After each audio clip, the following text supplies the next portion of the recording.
ಸರ್ಕಾರನ ಆಯ್ಕೆ ಮಾಡಿರೋದು ನಾವು ಪ್ರಜೆಗಳು. ನಮಗ್ ಬದುಕಕ್ಕೆ ಅವಕಾಶ ಮಾಡಿಕೊಟ್ಟಿರೋದು ನಾಲ್ವಡಿಯವರು ಅಣೆಕಟ್ಟೆ ಕಟ್ಟಿದಂತ ತಜ್ಞರು. ಏನ್ ಮಾಡಕ್ ಬಂದಿದ್ದೀರಿ ಅಧಿಕಾರಿಗಳು? ನೀವು ಏನ್ ಮಾಡ್ತಾ ಇದ್ದೀರಿ? ಯಾರು ನಿಮ್ಮ ಅದಕ್ಕೆ ಆದೇಶ ಮಾಡಿರೋರು? ತಗೊಂಡ್ ಬನ್ನಿ ಸರ್ ಪತ್ರ. ಮಣ್ಣು ಹೊಡೆದಿದ್ದೀರಲ್ಲ ದಿನಾಂಕ, ನಿನ್ನೆ ಮಧ್ಯಾಹ್ನದ ನಂತರ ನಡೆದಂತ ಚಟುವಟಿಕೆ ಎಲ್ಲ ನಮಗ್ ಗೊತ್ತಿದೆ. ಈ ತರ ಎಲ್ಲ ಚಟುವಟಿಕೆ ನಡೆಯಬಹುದು. ನಿಮಗೂ ಕೃಷಿ ಕುಟುಂಬ, ನಿಮಗೂ ತಂದೆ ತಾಯಿ ಮಕ್ಕಳಿದ್ದಾರೆ. ಯಾವ್ದೋ ಸ್ವಾರ್ಥಕ್ಕೆ, ಯಾರ್ದೋ ಸ್ವ ಇಚ್ಛೆಗೆ, ಯಾರು ಲೂಟಿ ತೋರಿದ್ರೆ ಲಾಭಕಾರರ ಲಾಲಾಸೆಗೆ ಒಳಪಡ್ತೀವಿ.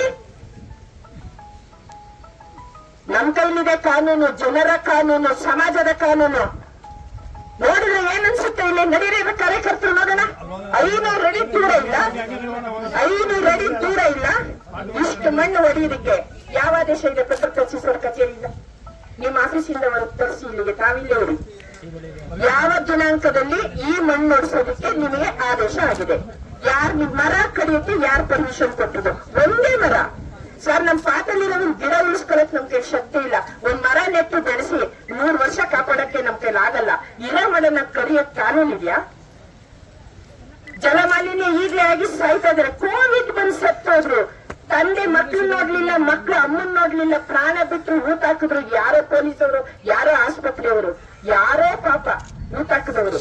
ಜನ್ಮ ಕೊಟ್ಟವರಿಲ್ಲ, ಹುಟ್ಟುತ್ತವರಿಲ್ಲ.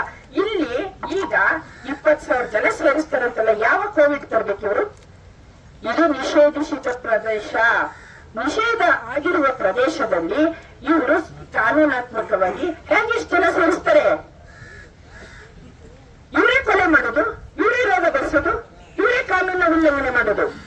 ಸರ್, ನಿಮಗೆ ನಾವ್ ಹೇಳ್ತೀವಿ ಎಚ್ಚರಿಕೆ. ಕಾವೇರಿ ನೀರಾವರಿ ನಿಗಮದ ಅಧಿಕಾರಿಗಳು ಮೊದಲನೆಯವರು, ಜಲಸಂಪನ್ಮೂಲ ಇಲಾಖೆಯವರು ಎರಡನೆಯವರು, ನಂತರದಲ್ಲಿ ಚುನಾಯಿತರು ಎಲ್ಲರೂ ಕೋರ್ಟ್ ಮುಂದೆ ಬರಬೇಕಾಗಿದೆ. ಈಗ ಆ ಮಟ್ಟಕ್ಕೆ ಅನ್ನದಾತರು ಇವತ್ತು ಕೋರ್ಟ್ ಮೆಟ್ಟೇರಿಸಿದ್ದೀರಾ. ಪ್ರತಿನಿತ್ಯ 100 ಜನ ಕಾರ್ಯಕರ್ತರು ಅವರವ್ರ ಮನೆ ಕಾಸು ಹಾಕೊಂಡು ತಿರುಗ್ತಾ ಇದೀವಿ. 1 ವರ್ಷದಿಂದ 40 ವರ್ಷದಿಂದ ಇದೇ ಕೆಲಸ ಆಗಿದೆ. ನಮ್ಮ ಆರ್ಥಿಕ ನಷ್ಟಕ್ಕೆ ಯಾರು ಹೊಣೆ? ಸಮಾಜನ ಈ ಮಟ್ಟಕ್ಕೆ ಹಾಳು ಮಾಡೋದಕ್ಕೆ ಯಾರು ಹೊಣೆ? ಪರಿಸರ ತಜ್ಞರು, ಪರಿಸರ ವಿಜ್ಞಾನಿಗಳು ಕರೆಸಿ ಮಾತಾಡಿ. ಅವ್ರ ಜೊತೆ, ರೈತರ ಜೊತೆ ಮಾತುರಾಡೋದು. ಕೂರಿಸ್ಕೊಳ್ಳಿ ಪರಿಸರ ವಿಜ್ಞಾನಿಗಳನ್ನ, ತಜ್ಞರನ್ನ ಕೂರಿಸ್ಕೊಳ್ಳಿ, ಮಾತಾಡಿ. ಇವರು ಗೊತ್ತಿಲ್ಲದೆ ತಿಳ್ಕೊಳ್ಳಿ. ಇವತ್ತೇ ಹೇಳ್ತೀವಿ ಸರ್, ನಿಮ್ ಮೂಲಕ ನಾವು ಹೋರಾಟ ಮಾಡಿದ್ಮೇಲೆ ನಿನ್ನೆ ಮಧ್ಯಾಹ್ನ ಫೋಟೋ ಹಾಕ್ಸಿದ್ದಾರೆ ನಿಮ್ ಸರ್. ಎಲ್ಲ ಗಾಡಿಗಳನ್ನ ನಿಲ್ಲಿಸ್ಬಿಟ್ಟು ನಾವು ಈಗ ಸ್ಥಗಿತ ಮಾಡಿದ್ದೇವೆ. ಅಷ್ಟರವರೆಗೆ ನಾವೆಷ್ಟು ನೀರು ಕುಡಿದ್ವಿ ಗೊತ್ತಾ? ನಮ್ಮ ಹುಡುಗರು ಮುಗ್ಧ ರೈತರು ಓಡ್ ಬರೋದು, ಲೈವ್ ಹಾಕೋದು. ಇಲ್ಲಿ ಗಾಡಿ ಮಣ್ಣೊಡಿತಾ ಇದೆ, ಇಲ್ಲಿ ನೀರ್ ಎತ್ತುತ್ತವ್ರೆ, JCB ಹಾಕ್ತವ್ರೆ. ಯಾಕದಿಲ್ಲ? ಚೇಷ್ಟೆಗಳಂತ ಹೇಳ್ತೀವಿ, ಇದನ್ನ ಅಧಿಕಾರದ ದರ್ಪ ಅಂತ ಹೇಳ್ತೀವಿ. ಚುನಾಯಿತರನ್ನ ನಾವು ನೋಡ್ಕೊಳ್ತೀವಿ. ಗೊತ್ತಿದೆ ನಮ್ಗೆ ವಿಚಾರಿಸ್ಕೊಳ್ಳೋದವ್ರನ್ನ, ಅವ್ರ ಹತ್ರ ಮಾತಾಡೋದು ಗೊತ್ತಿದೆ. ನೀವು ನಿಮ್ಮ ಅಧಿಕಾರಿಗಳಿಗೆ ಹೇಳಿ, ಯಾವುದೇ ಕಾರಣಕ್ಕೂ ಇಂಥದೆಲ್ಲ ನಡೀಕೂಡುದು. ನಾವು ಪ್ರಾಣ ಕೊಡಕ್ಕೂ ಸಿದ್ಧ. ಈ ಅಣೆಕಟ್ಟಿನ ಈ ವಿಷಯ ನಿಲ್ಲದೆ ಹೋದ್ರೆ ಯಾರು ಕೊಡ್ತಾರೋ ಬಿಡ್ತಾರೋ, ನಾನಂತೂ ಕೊಡ್ತೀನಿ ಪ್ರಾಣನ. ಏನ್ರಪ್ಪ?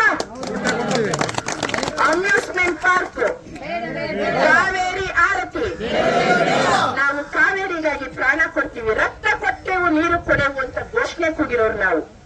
ಅನ್ನ ನೀರು ಬಿಟ್ಟು 170 ದಿನ ಹೋರಾಟ ಮಾಡಿರೋರು. ಅಣೆಕಟ್ಟೆಗೆ ಅಭದ್ರತೆಯಿಂದ ಬಿಟ್ಬಿಡ್ತೀವ? ನಾವ್ ಇನ್ನೆಷ್ಟು ವರ್ಷ ಇರ್ತಿದ್ವಿ? ಬಿಡ್ರಿ. ದೇಶಕ್ಕಾಗಿ, ಸಮಾಜಕ್ಕಾಗಿ, ರೈತ ಕುಲಕ್ಕಾಗಿ ಎಂತೆಂತಾರು ಜೀವದಾನ ಮಾಡಿದ್ದಾರೆ.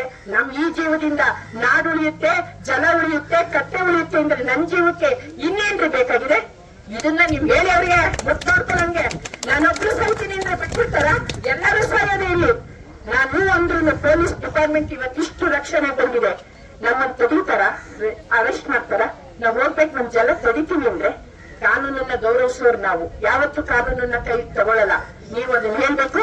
ಈ ಕೂಡಲೇ ಇದನ್ನ ವಾಪಸ್ ಹೋಗ್ಬೇಕು. ನಮ್ ಸಭೆಗೆ ಅದೇನು ಉತ್ತರ ಕೊಡ್ತೀರೋ ಕೊಡಿ ಸರ್.